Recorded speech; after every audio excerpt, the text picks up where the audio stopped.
Thank you, everyone. All right, that worked. Good.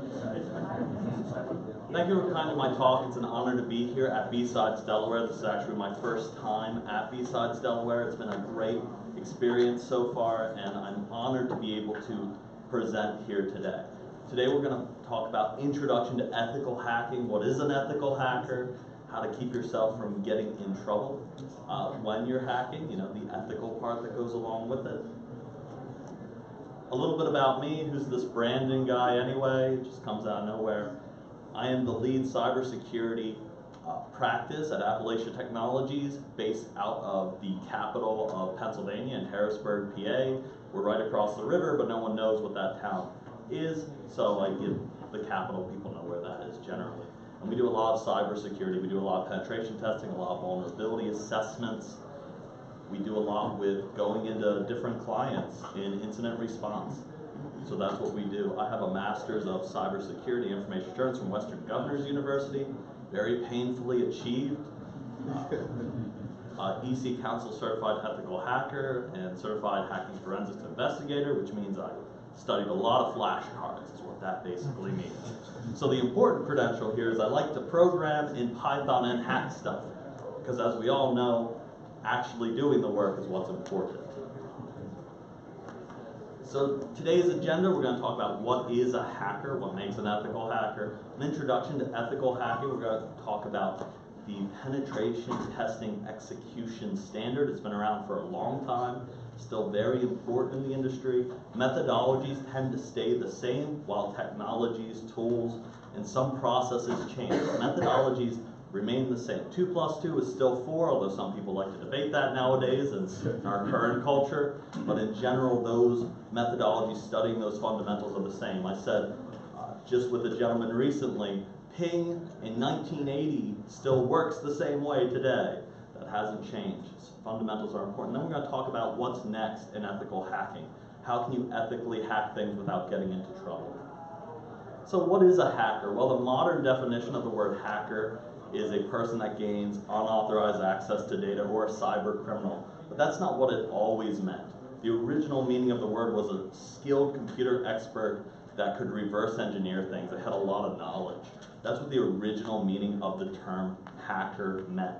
But in today's society and landscape, it's unfortunately misused many times. There is an effort in our industry, and I encourage everyone in this room, if you're using the word hacker in a negative meaning, to replace it with the word cyber criminal. In order to change this mindset of our industry, we need to use the terms correctly in our own industry if we want to get other people in other industries to use them correctly. So what is really move fast and break things? If you're talking about someone who is a cyber criminal, they'll move fast and break things, and they don't really care if they break things. For us in our industry, when we're testing things for an organization, we don't want to break things without thinking. That's important. If the server of our company goes down, they could lose a lot of money. So who do hackers talk? And the defensive people in the mix. And then purple team is sometimes a mix of both, or sometimes people say that that's more management, although I'd say purple has become more synonymous with doing both things. And as Chris Roberts said in a reason, everyone's purple now. No one's red or blue anymore. And then we build up, just like you would build up castle walls, multiple layers of defense. When you're architecting things from a defensive point of view, you put up all those different layers. When you're hacking things, you break down those layers. You break through each layer and continue to go through until you get to that critical data you're looking for. So what is this hacking methodology? Well, it has just a couple of parts to it. There's the pre-engagement phase, intelligence gathering, threat modeling, vulnerability analysis, exploitation, post-exploitation, and then the most important part of the entire engagement. Because your management team, anyone you work with, will not care about the other parts of this engagement. They'll only care about the report and how valuable that is. So when you're doing a pre-engagement, before you do a vulnerability assessment or a penetration test, there's a couple of things you need to think about. One of them is, what is the reward for the engagement? If you're doing it for your company, the reward might be, we're going to find out where we're vulnerable. If you're doing it for a client, what is the fee or monetary cost going to be to conduct a penetration test? What is the scope of the engagement and the objectives? What are the things we want to identify that are vulnerable? And then what are the rules for the engagement? This is very important. Are we allowed to attack this web address and run penetration testing on this web address? It was very recently had a discussion with a potential client. They were saying that someone that they had engaged to do a penetration test actually attacked the wrong domain address. They actually did a penetration test against the wrong domain. That is illegal. They broke the law. And even though it was a mission of error, if you were to hit a building or hit someone with your vehicle and you said, I didn't see them, that would not mean that you're not guilty. In the same way, when we're using these tools and we're talking about ethical hacking, we have to be very careful with our targets. It's a very methodical process if we want to do it legally, which we all should want to do it legally. I don't want to see any other white hats going to jail. So intelligence gathering or reconnaissance, there's a lot of ways we can do this. You think of yourself kind of as a spy. You want to gather intelligence on a company. You're hired to do an engagement. So there's two types of methods you can employ when you're gathering intelligence. A passive method, which is kind of stalkerish and creepy, or a very active method. Active methods tend to leave logs on clients' servers. Good blue team members will pick up on abnormalities when you're doing active methods. While passive methods sometimes aren't as passive as they seem, such as dumpster diving, which, believe it or not, is still very viable in today's age. People still throw away very important documents in the trash. One thing that I point out a lot is job ads. We've been talking a lot and scrutinizing HR a lot for this, but today even more so, I think, as the technical people in our organizations, we have to be very careful when we're talking about advertising for jobs. We reveal a lot of information about our company and our infrastructure in those job ads. This one, for example, we're talking about, we know that they run Windows 7, we know some of the frameworks they use. That could be very dangerous. Another unfortunate side effect of this website, how many people have ever used Elliot Advocacy? Nobody. So Elliot Advocacy is a website that gathers and aggregates all the contact information for CEOs and customer care representatives at all kinds of companies. And I can see some faces in the room, some people are realizing the bad parts of this. So there's email addresses of CEOs that people can gather. You can gather that information, potentially do phishing attacks. This can be very dangerous, but this is out there, it's free. Anyone can go and look at it. So you can gather information. And all these things, we've not gone onto the company's website. They don't know we've gathered this information. Of course, you can do who is lookups. That's often very common. Find out lots of different things about the domain. Showdown, I'm sure many people in here have used it before. It aggregates lots of information from various websites. This is my own website. You can find out lots of information about where I host my website. It's no secret. And the Wayback Machine. Web archives, we can go look at what websites look like. This can give an indicator of attack if you're looking to break into a website without actually visiting that website. There's other reconnaissance tools. The Harvester, ReconNG, Malteo. You can find all kinds of great information using these tools. Most of them are command line tools, but some of them, like Malteo, can actually map out the adversary's network. In some cases, it'll create a better network diagram than most companies even have internally. Which I often say, if you don't know what your network looks like, then your adversary probably does. So those are the passive methods, but there are times we need to move on. We need to do more active methods of intelligence. That doesn't give us quite enough.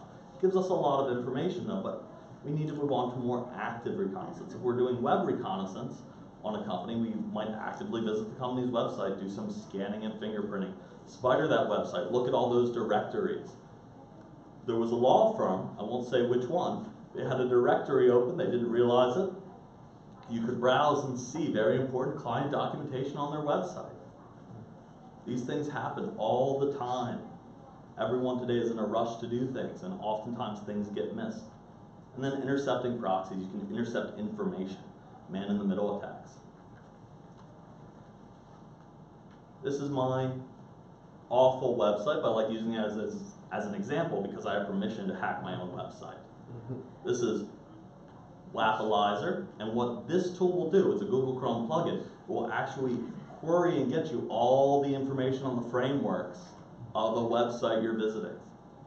So you can see all the different version numbers of the JavaScript frameworks, what it's running on, gather that header information.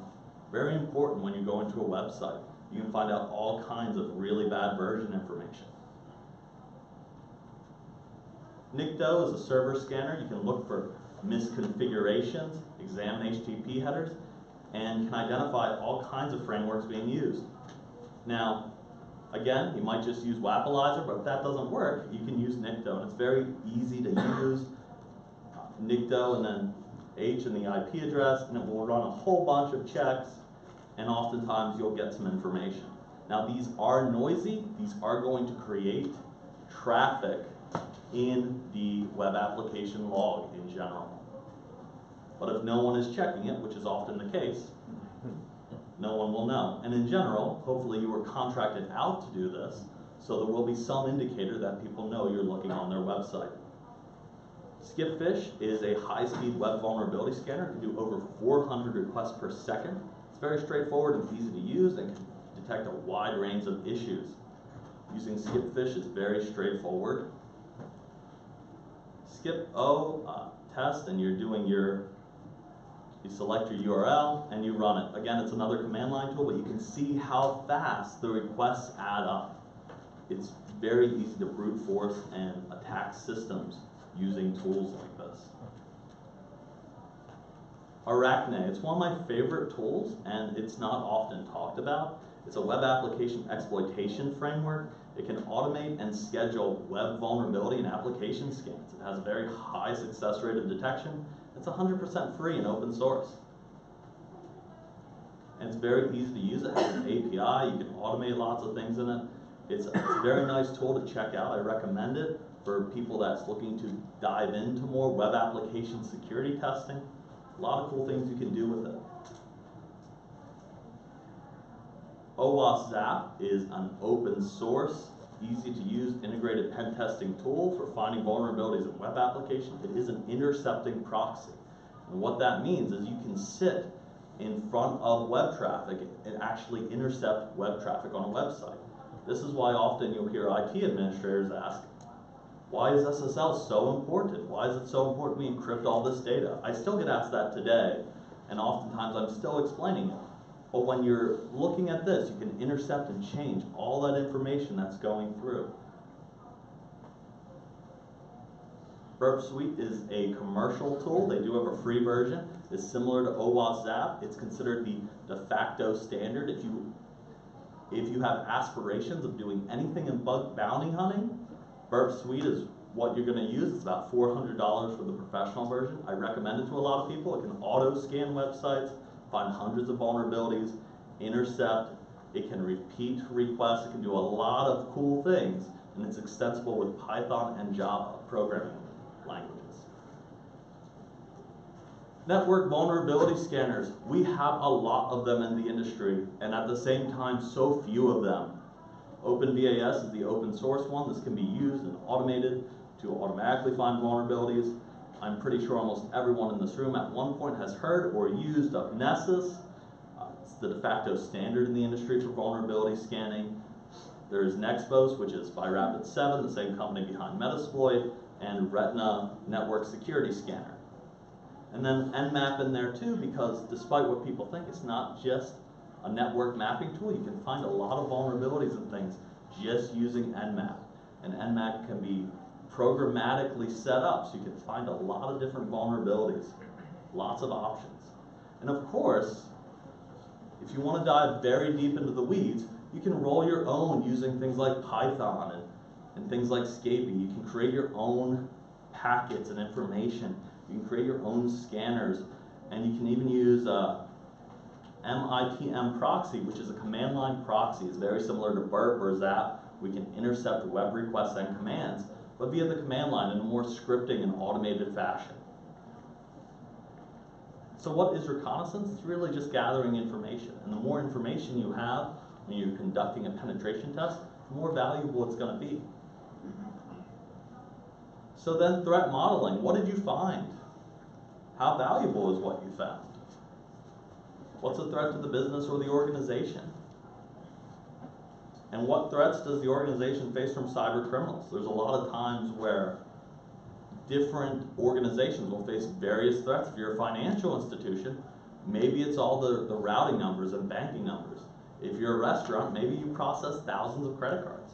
No, understanding your threats specific to your organization is important in order to be successful. Exploitation and post-exploitation. This is the part where you need permission. So everything we've looked at, a lot of the scanning, in general, won't get you in trouble. If we compare it to the physical world, oftentimes you might be outside someone's house and kind of looking at it and saying, that's a really nice house. They have some really bad hinges on the door, and it's wide open. You know, you're kind of looking at it, but you haven't done anything. You haven't trespassed, you haven't broken in. When you're exploiting a vulnerability, that's kind of like just walking into someone's home. And oftentimes you'll hear a lot of cybersecurity professionals, and I'm guilty of this too, saying, well, they really should have secured that. They should have known better. But just because they left the door open doesn't mean you can trespass, go in and walk out with their big screen TV. They're not going to come home and say, you left the door open. It's like, okay, I guess I'll have to get a new big screen TV. Left the door open. That's not how that works. That's not how it works in cybersecurity either. You can't just pick on companies because they didn't have the right security measures in place. You can't just hack into them. That's still breaking the law. So when we're exploiting, we're actively testing those vulnerabilities to try and penetrate. Can you go to the previous slide? Yes. The previous one, if you don't mind? Oh, I will have the link to all the slides at the very end. So, like, for sure? yes, Like, for sure. It's already on GitHub. You can find it now. So there's lots of Nextploit. I only have like 3 minutes left, so you know, this is a fire talk in case anyone forgot. So network exploitation tools, there's a lot of them. We have Metasploit, we have Canvas Immunity. Exploit Pack is a great tool made by this guy in the Netherlands. I talk to him all the time. It's a great open source exploitation tool. If you're looking for something other than Metasploit, I recommend it. 400 exploits in the free open source version, over 38,000 in the paid version. And then there's some other ones on here you don't think about. Bash, shell scripting, Python, PowerShell. A lot of malware is being written in shell scripting and programming languages. These are exploitation tools. You don't think about them as exploitation tools, but they are. And then how many people has ever used BWeb? It is a web application training tool, has a lot of different things in it. And just so everyone understands what we're talking about when we're talking about exploitation, we are going to log in as Alice by simply taking advantage of the lack of PHP and commenting out the line of code. So now we've logged in as Alice. I didn't do a whole lot. I commented, I exploited SQL injection. You're like, Brandon, that's a really basic. Why are you showing me that? Because if you didn't get permission to do that, you just committed a crime. This is what we're talking about, ethical. Doing that could get you 3 to 5 years in prison, in my opinion. No legal advice. This is why it's so important when we're talking about hacking. And I get it, I'm very passionate about this stuff as well. It's very interesting to me. But we have to understand, from an ethical standpoint, we can't do these things willy-nilly. We need to be very careful and strategic about how we do it. I know many people who don't even do bug bounty hunting because of the methodical planning that has to go into making sure you're attacking the right website and you're not doing anything adverse or illegal. And then reporting. Reporting is very important, as I said, but there isn't a lot of great standards for reporting. There's a couple open source tools. There's Dratus, there's Faraday, but there isn't a lot of de facto standard things for creating reports. Every organization seems to have a different way of doing it. Some people use the built-in reporting in Nessus or Metasploit. A lot of companies will write their own. Offensive Security has a great reporting framework that they use. But A lot of it is just really methodology. What are you going to include in that report? Whether you're doing an internal or an external penetration test, you want your information to be concise and clear. Executives don't like reading long 300-page reports. I've discovered this through a very painful process. You want to include an executive summary of your findings. If you're doing bug bounties, you want to include a short video of how you exploited the bug you found. Because oftentimes, if you don't, they're going to ask, show me how you did this. So oftentimes you need to show proof of why is this vulnerable? How does this affect this company or organization? Show me the work, so to speak, if anyone remembers from math class. Well, oftentimes I figured out I was using a calculator, so it didn't work very well for me. Give an explanation of the impact of the vulnerability to the organization. How critical is it that they fix this? Equifax, whether good or bad, which was all bad really, the executive from that, one of the quotes that he said was, the cybersecurity professionals didn't adequately tell me how bad this vulnerability was.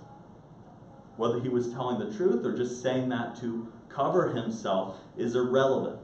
As cybersecurity professionals, we are put in a position of responsibility that we have to make sure upper management executives know the impact of these threats. But we have to be careful not to be the boy who cried wolf. Because if we're screaming every day, they're never going to listen to us when it's a critical threat to the organization. So there's lots of examples of reports. You can go out there and look at them. Penetration testing is a very expensive endeavor. The average penetration testing engagement costs $33,000. Bug bounties start at $50,000 up to $120,000 for finding one flaw. At DEF CON, I listened to the one talk. The guy found the flaw in, he found one flaw in Google Pixel.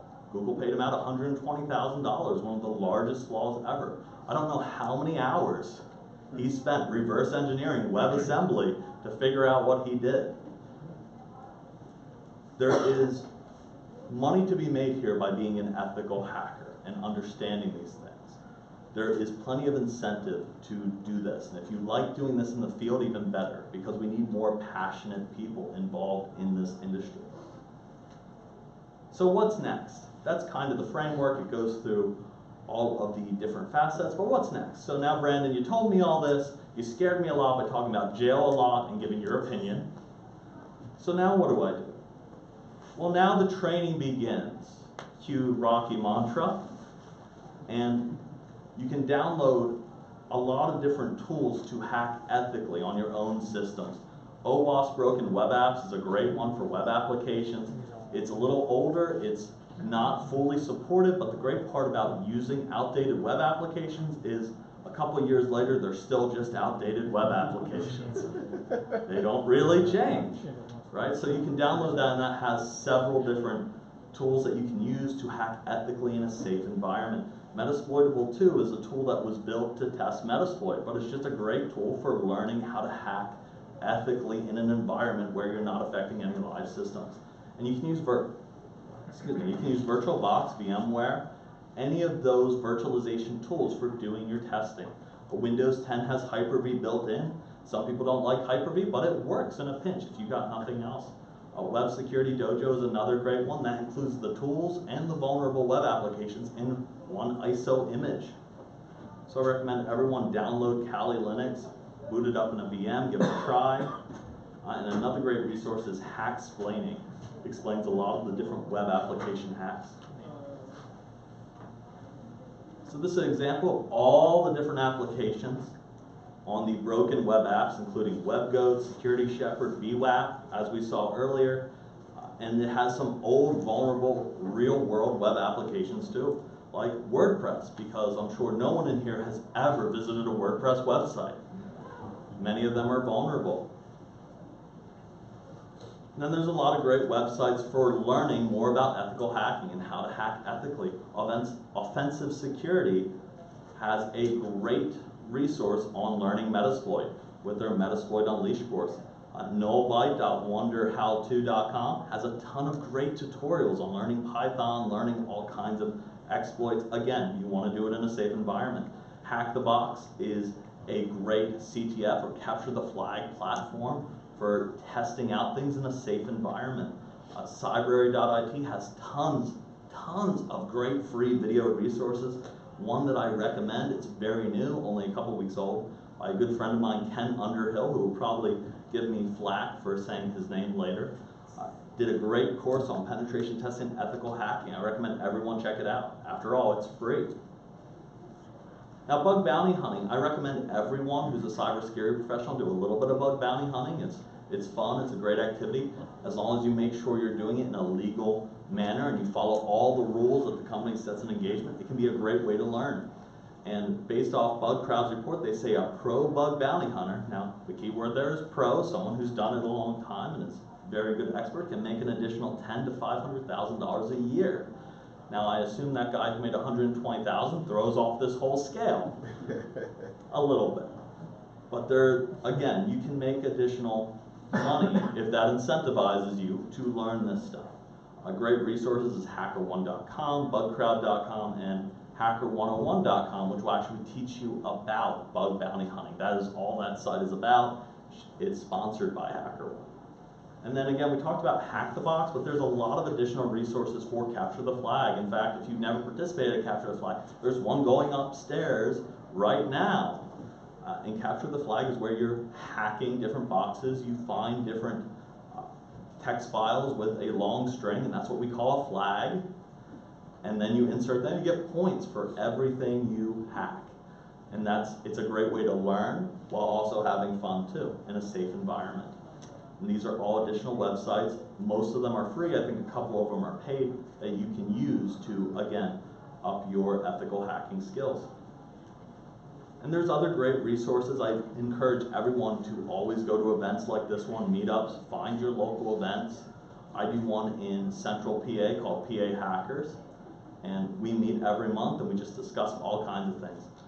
Again, Cybrary is a great resource. elearnsecurity.com is one of my favorite resources for learning penetration testing. It's not a very well-known training resource, but their courses are very cheap and the training is just phenomenal.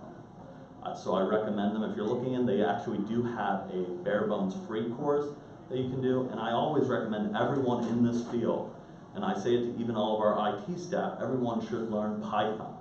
In fact, Microsoft, which you wouldn't think they do this, they did a course on just learning Python. It's actually pretty good, and it's free, so you can learn Python by going through Microsoft's course. So in sum, we learned what is a hacker, what's the ethical hacking lifecycle, and how to get started in ethical hacking. So this is the time for, I have like 30 seconds for question and answers, so I somehow made it. But you can visit my terrible blog that I don't update nearly enough at brandonkeath.com for all kinds of different security updates. Run a meetup group called PA Hackers in Central PA. Love to see anyone who's out in PA at some point. If you're in the area when we're doing an event, come see us. The link to the slides is github.com/PAHackers/presentations. You can find this whole presentation there. And again, I did say there is a free course you can get. They don't pay me to do this. I just recommend it because I've gone through it, love their content. eLearn Security does offer a free penetration testing student course if you register for the Ethical Hacking Network. And with that, any questions? Excellent. Well, thank you guys for having me.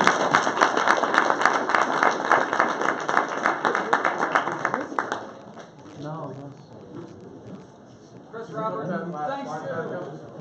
I know. Chris Roberts is awesome.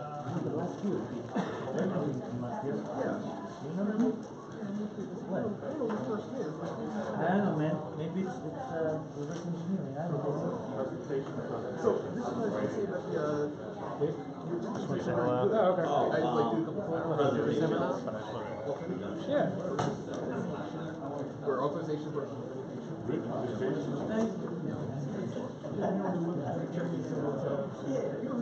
PAHacker, github.com/PAHackers/presentation. Because you checked into the notes now? That's what's normally an hour and a half. So I had to cut it down to I don't have 25 to go to the minutes. room, they actually gave me a card key. Yeah, that's good. That's a good one, man. Yes, Let me I'm gonna add Excellent. That's why I wanted to let you know. Hey, how are you? But that's something like everybody relates to. Yeah. Yeah, I know, like, wow. It's just something I came up with, it's like, Good job. Good job. yeah. How you been? How are you last year? It's You like still, keeping you contact were with looking people. for a job or you were starting to Like 2 years ago. You worked Yeah, for well, like, you worked for some kind of, I'm glad you enjoyed it, hopefully it was valuable. Yeah, I did. I My took mother some actually notes, started stuff I'm gonna with, try. Excellent, so another all, company. everything in there, there's Like links right to now? download.